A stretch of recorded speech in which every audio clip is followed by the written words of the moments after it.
Olá, muito boa tarde. Mais uma vez estamos aqui reunidos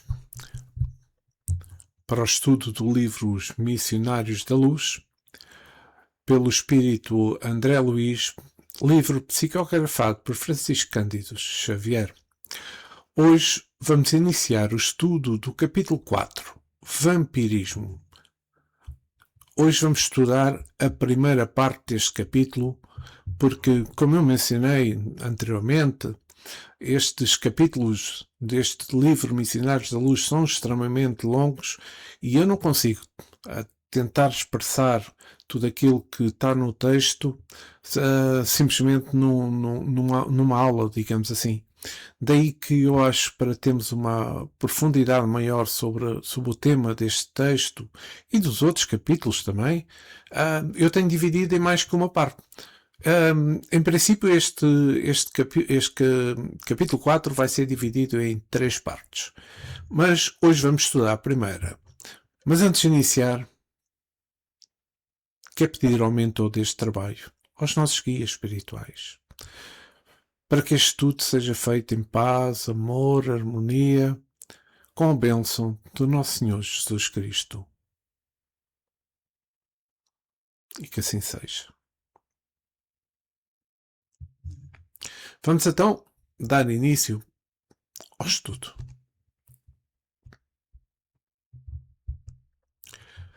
Capítulo 4. Vampirismo.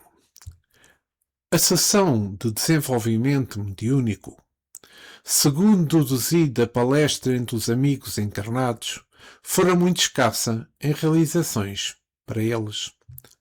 Todavia, não se verificava o mesmo em nosso ambiente, onde se podia ver enorme satisfação em todas as fisionomias, a começar de Alexandre, que se mostrava jubiloso.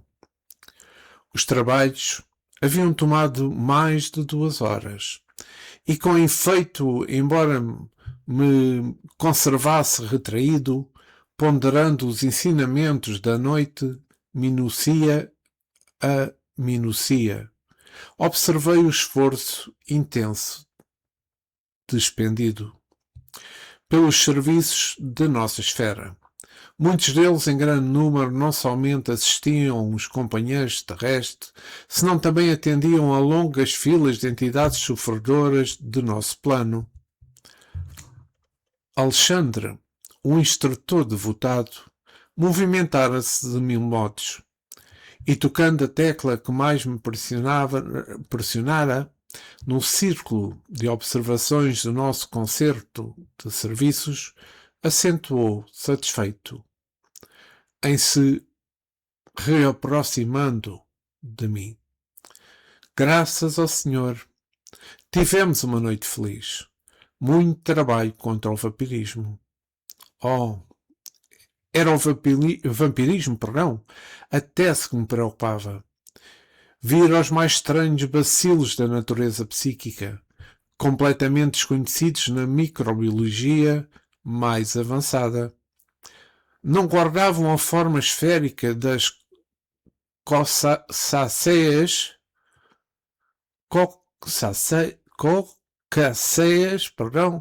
nem o tipo de bastonento das bacteriáceas diversas. Entretanto, formam também colónias densas e terríveis, a reconhecer-lhes o ataque aos elementos vitais do corpo físico, atuando com maior potência destrutiva sobre as células mais delicadas. E aqui, vamos parar. Vamos ver.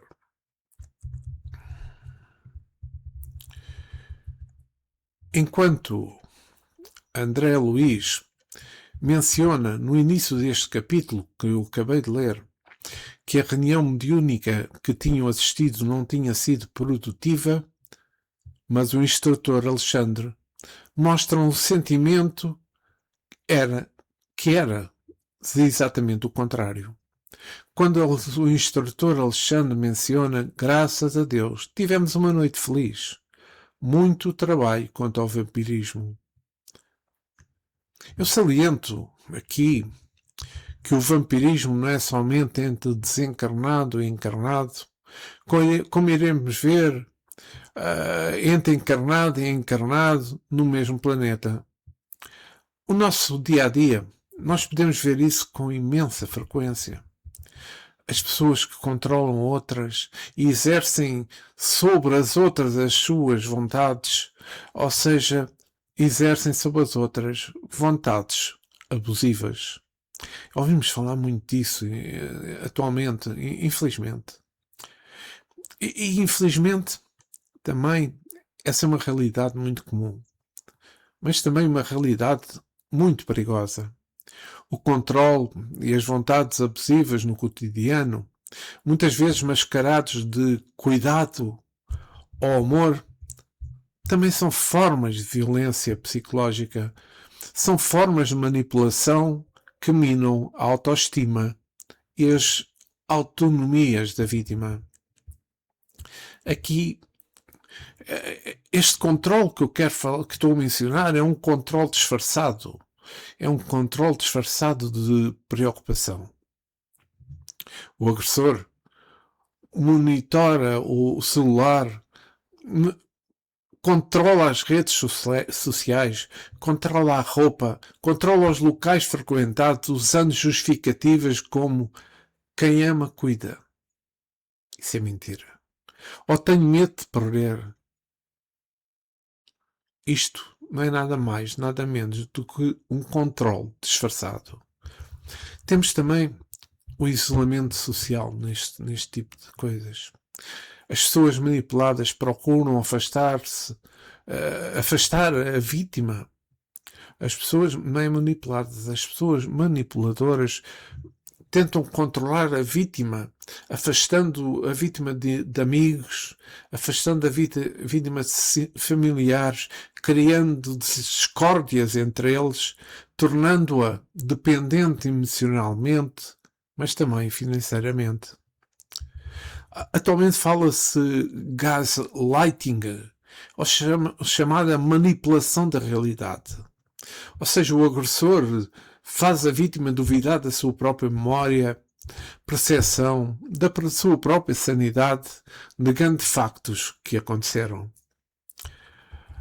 Temos o ciclo da culpa e da chantagem emocional. Eu estou a falar destes exemplos que é para perceberem o que o vampirismo atual e daí dos outros tempos, o que é que engloba? Ou seja, o ciclo da culpa e da chantagem emocional.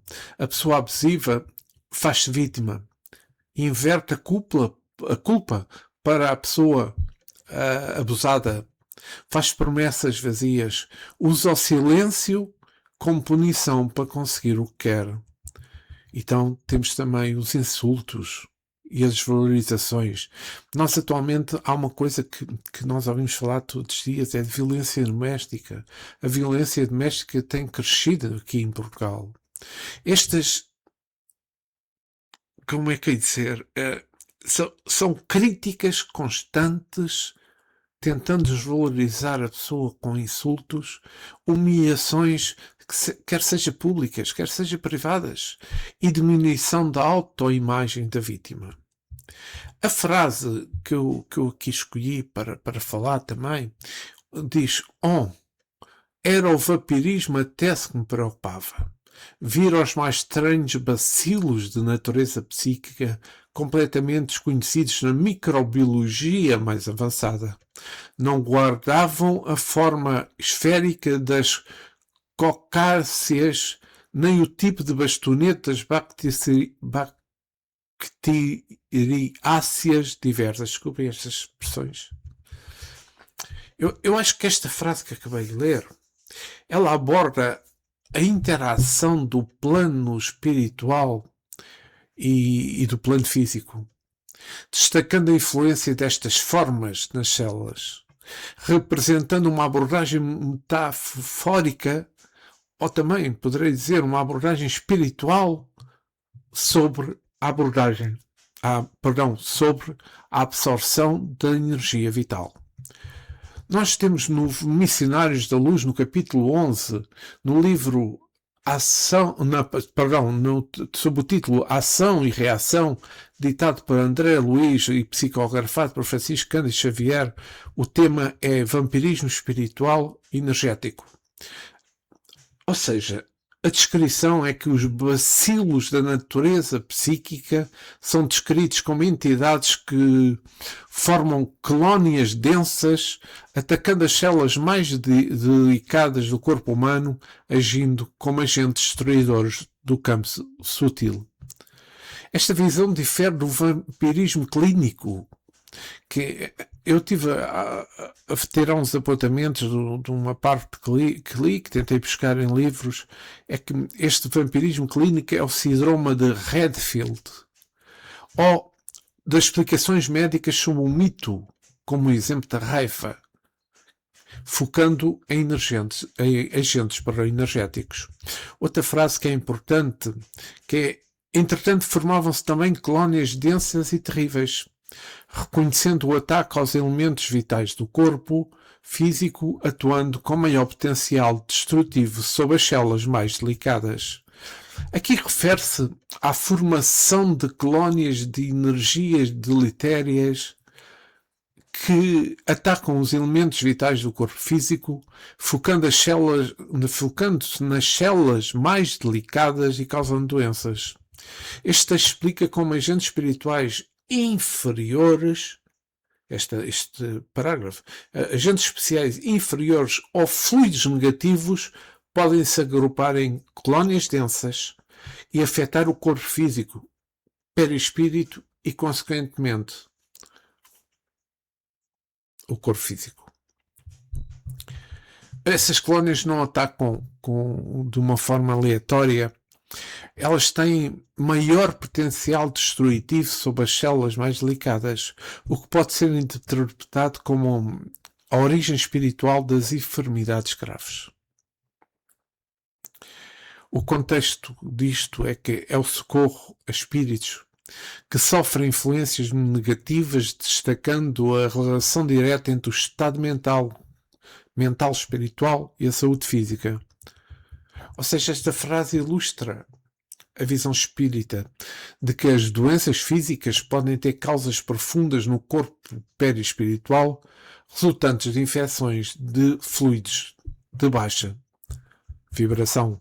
Isto é importante, eu achei importante ler isto para que todos também percebam o vampirismo como neste capítulo 4 do livro Os Missionários da Luz. Vou continuar com o texto. Que significava aquele mundo novo? Que agentes seriam aqueles, caracterizados por indefinível e pernicioso poder? Estariam todos os homens sujeitos à sua influenciação? Não me contive. Expus ao orientador, francamente, minhas dúvidas e temores. Alexandre sorriu e considerou. Só um pouco.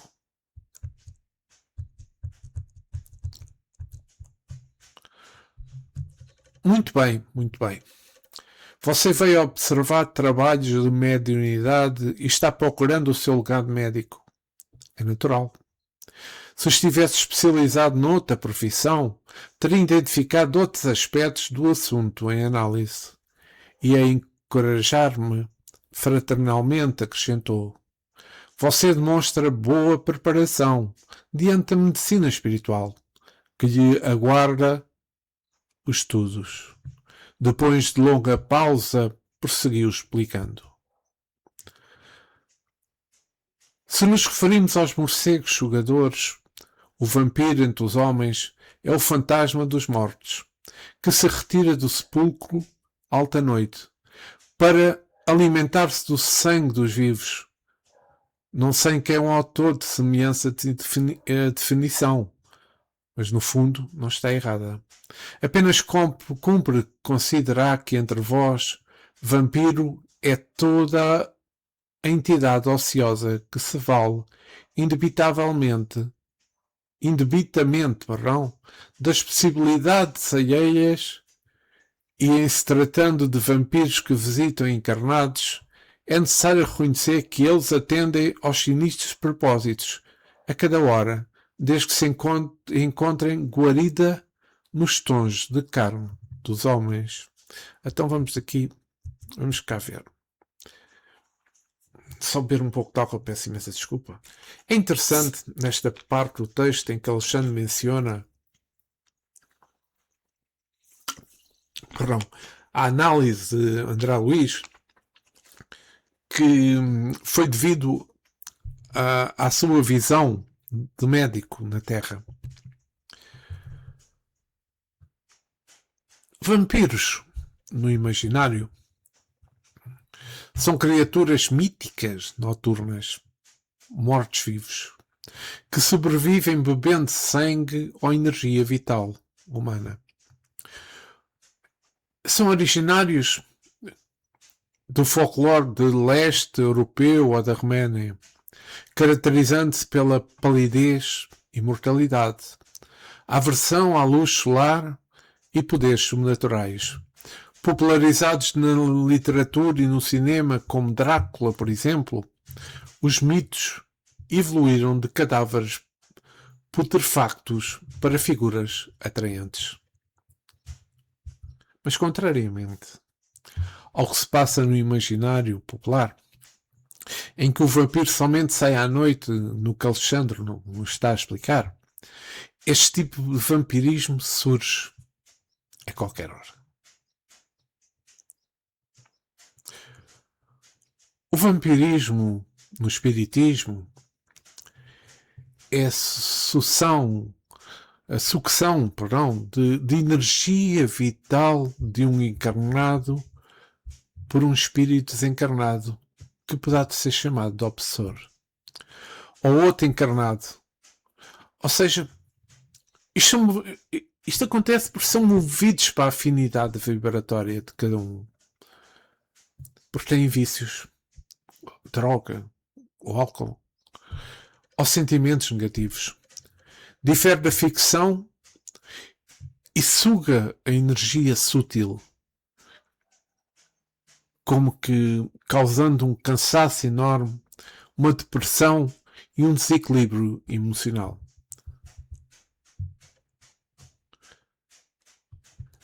E é interessante dizer que, segundo esta obra dos Missionários da Luz e segundo a opinião de André Luiz, o vampiro é toda a entidade ociosa que se vale indebitamente das possibilidades alheias. Então temos o vampirismo espiritual, desencarnado, encarnado. Ocorre por vícios, pode ocorrer também por vinganças, espíritos apegados a sensações materiais, como eu mencionei, do álcool, o sexo, as drogas, vinculam-se a encarnados com os mesmos hábitos, para sentirem prazer através deles, sentirem, sensações através deles. E temos o vampirismo também entre os encarnados. Pessoas vampiras de energia, elas sugam a vitalidade através das reclamações constantes, através da vitimação, como eu falei, através da manipulação emocional ou através da presença negativa.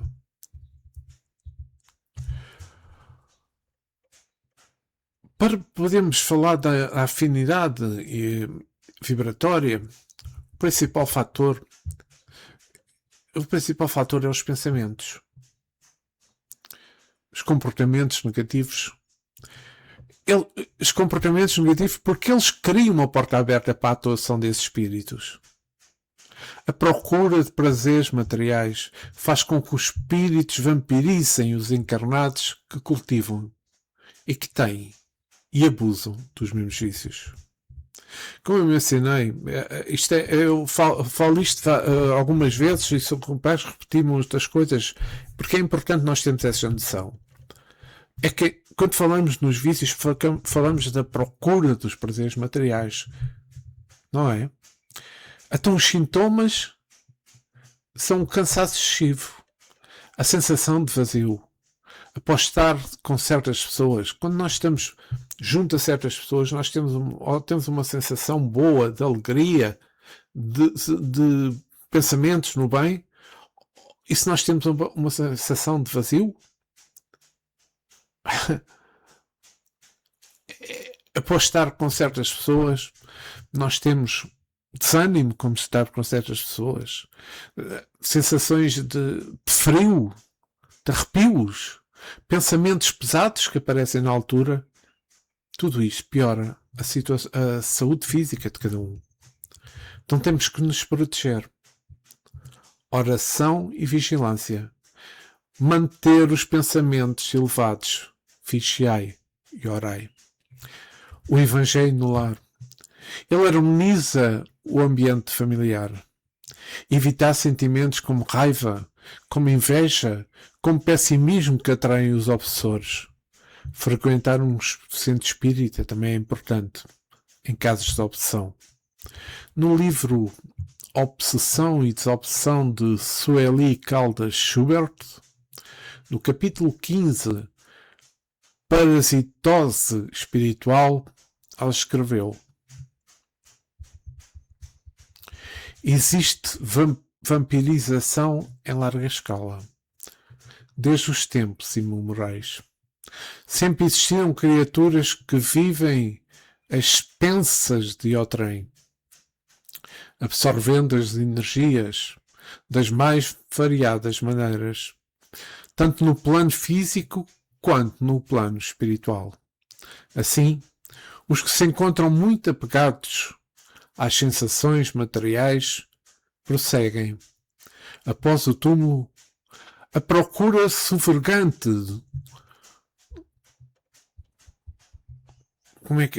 Procura sufragante, não, esta palavra, sufragantemente, por não. Ou seja, constantemente, os gozos em que se compraziam. Para usufruí-los, vinculam-se aos encarnados que vibram em faixa idêntica, instalando-se então o comércio das emoções doentias. Por outro lado, os obsessores por vingança e ódio ligam-se às vítimas como um intuito de absorver-lhes a vitalidade, enfraquecendo-as e exaurindo-as para conseguirem maior domínio. Idêntico procedimento tem os desencarnados, que se imantam os seres que ficaram na Terra e que são os parceiros das paixões desequilibrantes. Ressalte-se que existem aqueles que, já libertos do corpo físico, ligam-se inconscientemente aos seres amados que permanecem na crosta da Terra, mas sem o desejo de fazer mal. E mesmo entre encarnados, pessoas existem que vivem permanentemente sugando as forças de outros seres humanos que se deixam passivamente se dominarem. Essa denominação não fica apenas adstrita à esfera física, mas tal como mencionámos no capítulo 5 desta obra, que se refere à obsessão entre encarnados, intensifica-se durante horas de sono. Quanto mais profunda for essa sintonia, maior será a vampirização. Então, resumindo, o vampirismo é um tipo de obsessão espiritual, caracterizado pelas condições do parasitismo psíquico, quando um ou mais envolvidos, desencarnados, encarnados e a mistura destes, se nutrem das forças vitais das suas vítimas, comumente em associação a prazeres viciosos. O vampirismo é, portanto, um processo obsessivo de ordem mais ou menos grave, que consiste no envolvimento de um agente ativo, que é o vampirizador, que é o obsessor, e outro passivo, que é aquele que é obsidiado. Havendo ainda casos de ação mútua, quando os mesmos envolvidos ora vampirizam, ora são vampirizados. cuja solução muitas vezes requer uma caridosa intervenção de terceiros, em socorro tanto aos vampirizadores como aos vampirizados. A ideia conceitual é que o termo vampirismo é um processo no meio espírita para designar metaforicamente o processo de parasitismo psíquico, em alusão aos parasitas descritos pela biologia, que são organismos que vivem em associação uns com os outros organismos, dos quais sugam nutrientes para se poderem sobreviver. Neste processo, normalmente, o parasita, que é o organismo hóspede, de certa forma causa danos ao outro, que é o organismo hospedeiro, que, como nos casos das doenças infecciosas geradas por parasitas do tipo de alguns vírus e de algumas bactérias. Em se tratando de parasitismo psíquico, cuja a matéria envolvida é o fluido vital, a relação também é sempre danosa, inclusive para todos os envolvidos. Temos de ter essa noção. O parasitado sofre duplo desgaste. Esta frase que eu vou ler, eu digo antes, é de José Orlando Pires, no livro Parasitas e Vampiros. O parasitado sofre duplo desgaste de suas energias mentais e energias vitais. E o parasita cai na sua dependência, perdendo a sua capacidade individual de sobrevivência e de conservação. Esta metáfora aplica-se devido a certas semelhanças entre o processo de parasitismo e as clássicas lentas, como eu falei anteriormente, de vampiros. Quais sejam criaturas mitológicas que que transmudam de forma humana para um morcego e vice-versa, e veem-se nas trevas. Volto a repetir isto. É para termos uma relação, porque é que se chama vampirismo. A literatura espírita é densa na descrição deste tipo de ataques obsessivos. Já André Luiz, se recordam no estudo no livro O Nosso Lar, no capítulo 31, o caso da mulher denominada vampiro, cujo perispírito estava envolvido de pontos negros. 58 no total. Representavam cada uma das crianças por elas assassinadas ao nascer. Recordam-se desse capítulo? Então passamos do nosso lar e entramos nos Missionários da Luz. Aqui neste livro, André Luiz pormenoriza o drama vampirístico, que se poderia dizer assim, a definição desse género de assédio espiritual colhida junto a um instrutor. E aqui, novamente, do livro José Orlando Pires, Parasitas e Vampirismo, Parasitas e Vampiros, perdão, eu tirei este apontamento que acho interessante. Se nos referirmos aos morcegos sugadores, o vampiro entre os homens é um fantasma dos mortos, que se retira do sepulcro, alta noite, para alimentar-se do sangue dos vivos. Não sei quem é o autor desta semelhante definição, como eu já li, mas no fundo não está errada. Apenas como considerar que entre nós, vampiro, é toda a entidade ociosa, que se vale injustificadamente das possibilidades alheias. Kardec.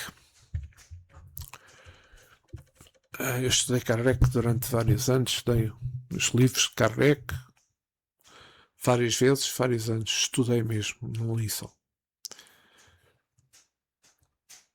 Não usou nunca a palavra vampirismo e parasitismo psíquico.